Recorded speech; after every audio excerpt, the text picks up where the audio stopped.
Assalamu alaikum.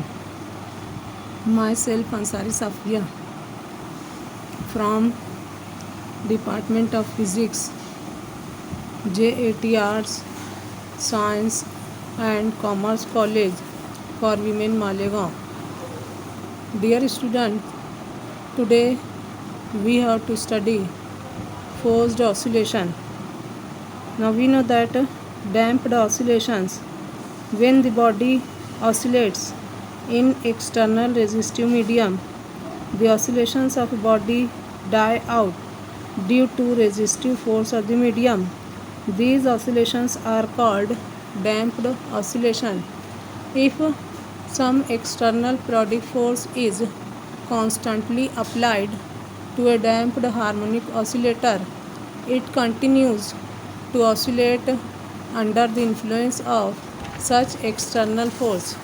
This motion is called forced oscillation, and the oscillator is called forced oscillator.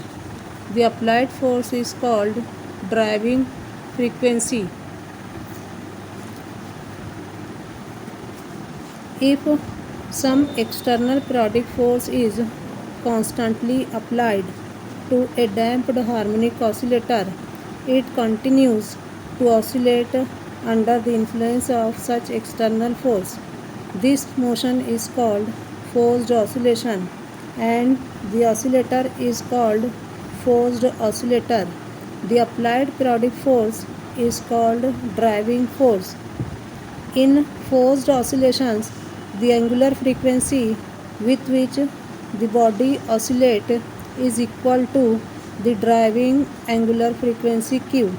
When an external periodic force with a driving angular frequency q is applied, initially the body oscillates in complicated manner with frequency neither equal to its natural frequency nor equal to the driving frequency, but after some time it sets to oscillate with frequency equal to the frequency of the applied force. Now when a body is set into oscillations by the application of external periodic force, then three forces are acting on the body. These forces are: first one is restoring force, which is directly proportional to displacement. Therefore the restoring force is equal to minus kx, where k is constant of proportionality and negative sign indicate that force and displacement both are oppositely directed. Second force, damping force, which is proportional to the velocity. Therefore damping force F is equal to minus r dx by dt, where r is a constant of proportionality.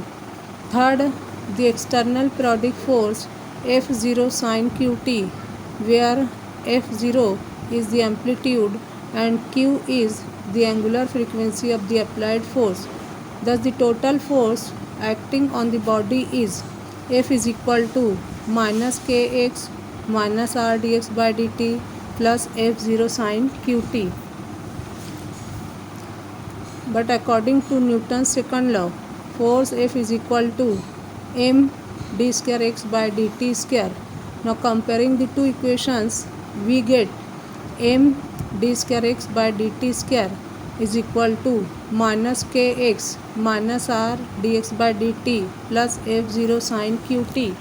Now rearranging this equation, we get m d square x by dt square plus r dx by dt plus kx is equal to f0 sin qt. Now this equation is called as differential equation of forced oscillation.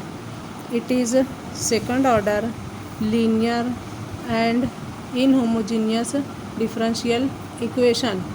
Its solution has two parts. First one is complementary function and the second one is particular integral. Complementary function is the solution of above equation in the absence of external periodic force. That means m d square x by dt square plus r dx by dt plus kx is equal to 0. Now the solution of this equation is x is equal to a e raised to minus rt divided by 2m sin pt plus theta when the motion is oscillatory, where p is angular frequency of damped oscillations. Now the particular integral of the equation is supposed to be x is equal to a sin qt minus phi, where a and phi are constant. These constant can be expressed in terms of f0, m, k, q and r. So the general solution of the equation is the combination of these two. That means x is equal to a e raised to minus rt divided by 2m sin pt plus theta plus a sin qt minus phi. Now the initial stage in which the two types of motion are both prominent is called transient.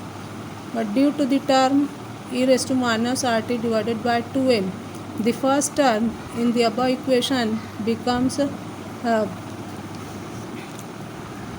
ineffective. After some time, the only effective term is a sin qt minus phi.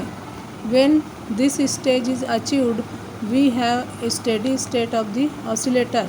Thus, the steady state solution of the above equation is x is equal to a sin qt minus phi. Differentiating this equation with respect to t, we get dx by dt is equal to a as it is differentiation of sin qt minus phi, that is cos qt minus phi, into differentiation of angle with respect to t, that is q.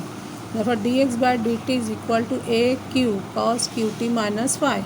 Again differentiating with respect to t, we get d square x by dt square is equal to minus a q square sin qt minus phi.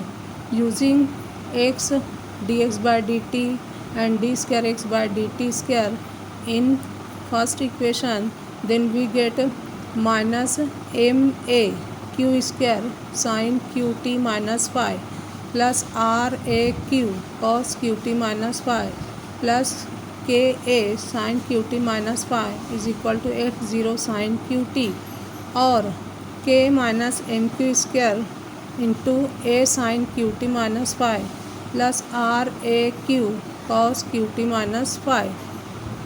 Above equation can be written as k minus mq square a sin qt minus phi plus raq cos qt minus phi is equal to f0 sin qt minus phi plus phi equal to f0 sin qt minus phi cos phi, then plus f0 cos qt minus phi into sin phi.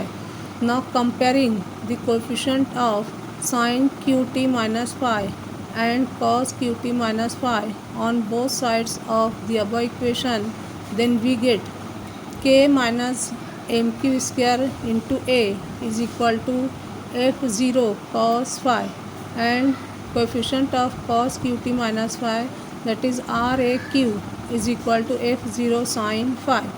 Squaring and adding these two equations, we get k minus mq square bracket square into a square, then plus r square a square q square is equal to f0 square cos square phi plus f0 square sin square phi equal to k minus mq square bracket square plus r square q square into a square is equal to f0 square. Therefore we get a is equal to f0 divided by under root k minus mq square bracket square plus r square q square. Dividing the two equations, we get tan phi is equal to rq divided by k minus mq square, and phi is equal to tan inverse rq divided by k minus mq square. Thank you.